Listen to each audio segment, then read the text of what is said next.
ಎಲ್ರಿಗೂ ನಮಸ್ಕಾರ ಸ್ನೇಹಿತರೆ. ಬಿಗ್ ಬಾಸ್ ಮನೆಗೆ ರಕ್ಷಿತಾ ತಾಯಿ ಎಂಟ್ರಿ ಕೊಟ್ಟಿದ್ದಾರೆ. ಹೌದು, ರಕ್ಷಿತಾ ತಾಯಿಯವರು ಇವತ್ತು ಬೆಳಗ್ಗೆ ಎಲ್ಲರೂ ಟಿಫನ್ ಮಾಡಿ ಆಚೆಗಡೆ ಕುಳಿತಿರ್ತಾರೆ. ಹಾಗೆ ರಕ್ಷಿತಾ ಬಾತ್ರೂಮ್ ಏರಿಯಾದಲ್ಲಿ ನಿಂತಿರ್ತಾರೆ. ಅವರು ಇದ್ದಕ್ಕಿದ್ದಾಗೆ ರಕ್ಷಿತಾ ತಾಯಿ ಎಂಟ್ರಿ ಕೊಡ್ತಾರೆ.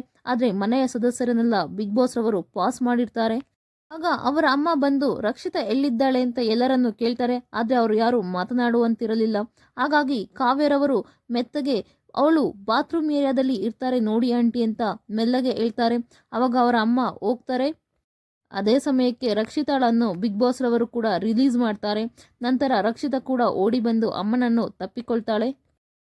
ಈಗ ಅವರಮ್ಮ ರಕ್ಷಿತಾ ಹತ್ರ ಮಾತಾಡ್ತಾ, ಅಲ್ಲ ನೀನು ಸರಿಯಾಗಿ ತಲೆ ಕಟ್ಕೊಳಕ್ಕಾಗಲ್ವಾ, ಯಾವಾಗಲೂ ನೀನು ತಲೆ ಬಿಟ್ಕೊಂಡಿರ್ತೀಯ ಅಂತ ತಲೆ ಜಡೆಯೆಲ್ಲ ಎಣಿತಾರೆ. ನಂತರ ಮನೆಯವರ ಹತ್ರ ಎಲ್ಲ ಹೇಳ್ತಿರ್ತಾರೆ, ಇವಳು ತುಂಬ ಮಾತಾಡ್ತಾಳೆ, ಇನ್ಮೇಲೆ ಸ್ವಲ್ಪ ಮಾತಾಡೋದು ಕಡಿಮೆ ಮಾಡು, ಸಿಕ್ಕಾಪಟ್ಟೆ ಜಗಳ ಮಾಡ್ತಿದ್ದೆ, ಜಗಳ ಗಂಟಿ ಅಂತ ಹೇಳ್ತಾರೆ. ಮನೆಯವರೆಲ್ಲ ನಗ್ತಾ ಇರ್ತಾರೆ. ನಂತರ ಧ್ರುವಂತ್ರವರು ಹೇಳ್ತಾರೆ, ಆಂಟಿ ಬೆತ್ತ ತಂದಿಲ್ವಾ, ಅಂದರೆ ಕೋಲ್ ತಂದಿಲ್ವಾ ರಕ್ಷಿತಾಗೆ ಹೊಡೆಯೋಕ್ಕೆ, ತುಂಬ ಮಾತಾಡ್ತಾಳೆ, ಯಾವಾಗಲೂ ಜಗಳ ಮಾಡ್ತಿರ್ತಾಳೆ ಅಂತ ಹೇಳಿದಾಗ ಗಿಲ್ಲಿ ಹೇಳ್ತಾರೆ, ಆದರೆ ಬೆತ್ತ ತಂದರೆ ನಿನಗೆ ಹೊಡಿಬೇಕಾಗುತ್ತೆ ಅಣ್ಣ, ಏಂಕೆ ನೀನಲ್ವಾ ಜಗಳ ಮಾಡೋದು ರಕ್ಷಿತಾ ಹತ್ರ ಯಾವಾಗಲೂ ಅಂತ ಹೇಳಿದಾಗ ಧ್ರುವಂತರವರು ನಗ್ತಾ, ಆಂಟಿ ಸಾರಿ ಆಂಟಿ, ನನಗೆ ಕ್ಷಮಿಸ್ಬಿಡಿ ಅಂದ್ಬಿಟ್ಟು ರಕ್ಷಿತಾ ತಾಯಿಯವರ ಕಾಲಿಗೆ ಬೀಳ್ತಾರೆ.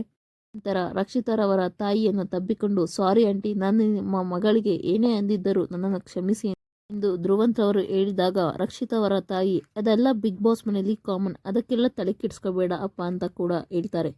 ನಂತರ ಬಿಗ್ ಬಾಸ್ ರವರು ರಕ್ಷಿತಾಗೆ ಕ್ಯಾಮ್ರಾ ಹಾಗೆ ಮೀನು ಮಸಾಲೆ ಎಲ್ಲವನ್ನು ಕೊಟ್ಟು, ರಕ್ಷಿತಾ ನಾನು ನಿಮಗೆ ಈಗ ಕ್ಯಾಮ್ರಾ ಕೊಟ್ಟಿದ್ದೀನಿ, ಹಾಗೆ ಫಿಶ್ ಎಲ್ಲವನ್ನು ಕೊಟ್ಟಿದ್ದೇನೆ, ಈಗ ನಿನ್ನ ವ್ಲಾಗನ್ನು ಸ್ಟಾರ್ಟ್ ಮಾಡು ಎಂದಾಗ ರಕ್ಷಿತಾ ಪೂರ್ತಿ ಖುಷಿಯಿಂದ, ಹಲೋ ಗೈಸ್ ಎಲ್ಲರೂ ಹೇಗಿದ್ದೀರಾ, ನಾನು ಚೆನ್ನಾಗಿದ್ದೀನಿ, ತುಂಬ ಮುದ್ದಾಗಿದ್ದೀನಿ ಅಂತ ಕ್ಯಾಮ್ರಾದಲ್ಲಿ ಮಾತಾಡ್ತಾ ತನ್ನ ಮೀನು ಮಸಾಲೆ ಹಾಕುವುದನ್ನು ಹಾಗೆ ಹೇಗೆ ಅಡುಗೆ ಮಾಡುವುದನ್ನು ಹೇಗೆ ಫ್ರೈ ಮಾಡ್ತಾರೆ ಎಂದು ಫುಲ್ಲು ವ್ಲಾಗ್ ಮಾಡಿದ್ದಾಳೆ. ನೀವು ಇವತ್ತು ರಕ್ಷಿತಾಳ ವ್ಲಾಗನ್ನು ಬಿಗ್ ಬಾಸ್ ಮನೆಯಲ್ಲಿ ನೋಡ್ತೀರಾ. ರಕ್ಷಿತಾ ತಾಯಿ ತುಂಬ ಮುಗ್ಧೆ ಅನ್ನೋ ರೀತಿ ಕಾಣ್ತಾರೆ. ಅವರು ತುಂಬ ಕಷ್ಟಪಟ್ಟಿದ್ದಾರೆ ಜೀವನದಲ್ಲಿ. ನೀವು ಯಾರ ಫ್ಯಾಮಿಲಿಗಾಗಿ ಕಾಯ್ತಾ ಇದ್ದೀರಾ ಅಂತ ಕಮೆಂಟ್ ಬಾಕ್ಸ್ನಲ್ಲಿ ಕಮೆಂಟ್ ಮಾಡಿ. 100% ಗಿಲ್ಲಿಯವರ ಫ್ಯಾಮಿಲಿ ಗುರುವಾರ ಬರ್ತಾರೆ ಅಂತ ನನಗನ್ನಿಸುತ್ತೆ. ಏಕೆಂದರೆ ಅವರ ಫ್ಯಾಮಿಲಿಯಲ್ಲಿ ತುಂಬ ಜನ ಕಾಯ್ತಾ ಇರ್ತಾರೆ. ಆ ಐಪ್ಗೋಸ್ಕರನೇ ಗುರುವಾರ ಕರೆಸ್ತಾರೆ, ಆದರೆ ಎಪಿಸೋಡ್ ಮಾತ್ರ ಶುಕ್ರವಾರ ತೋರಿಸ್ತಾರೆ. ಹಾಗೆ ಕಾವ್ಯ ಫ್ಯಾಮಿಲಿನೂ ಕೂಡ ಗುರುವಾರನೇ ಕರೆಸ್ತಾರೆ ಅಂತ ನನಗನ್ನಿಸುತ್ತೆ. ಏಕೆಂದರೆ ಇಬ್ಬರು ಕೂಡ ಮಾತಾಡಬೇಕು, ಆದರೆ ಅವರ ಫ್ಯಾಮಿಲಿ ಇವರ ಫ್ಯಾಮಿಲಿ ಒಟ್ಟಿಗೆ ಸೇರ್ತಾರೆ, ಎಲ್ಲರೂ ಕೂಡ ಮಾತಾಡ್ತಾರೆ.